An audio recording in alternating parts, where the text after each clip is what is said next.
অসমৰ সোঁমাজেৰে বৈ যোৱা ব্ৰহ্মপুত্ৰ। এই লুইতে আমাৰ সমাজ জীৱনৰ সভ্যতা, সংস্কৃতি, কৃষি সকলোতে ব্যাপক প্ৰভাৱ বিস্তাৰ কৰি আহিছে।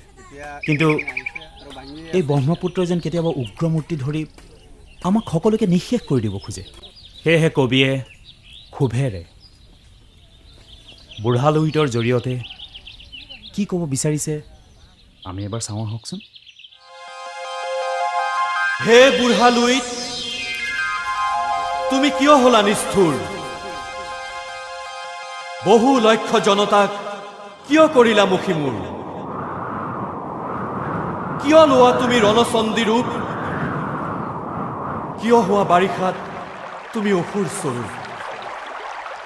তুমি হলা ব্ৰহ্মাৰ পুত্ৰ, হেন জানিও বিধ্বংসিলা কিয় বা বহুগোত্ৰ?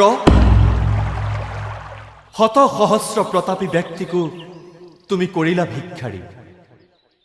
নকৰিবা হিংসা তুমি, কলংক নাসানিবা পিতৃৰ নামত।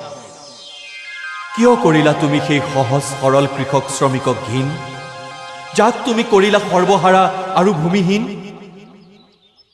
মূৰৰ ঘাম মাটিত পেলাই কৰিছিল কৃষি কাম, তেনেলোকক কি ভুলৰ বাবে শাস্তি বিহিছা তুমি? তাৰ কাৰণ বাস্তৱত বা সপোনত হলেও জানিব পাৰোনে আমি? যদি তুমি সঁচাকৈয়ে ব্ৰহ্মাৰ পুত্ৰ হোৱা, যিমানখিনি নিচা সহায় ইমানতে ৰোৱা। অন্যথা তুমি হবা যে অভিশপ্ত।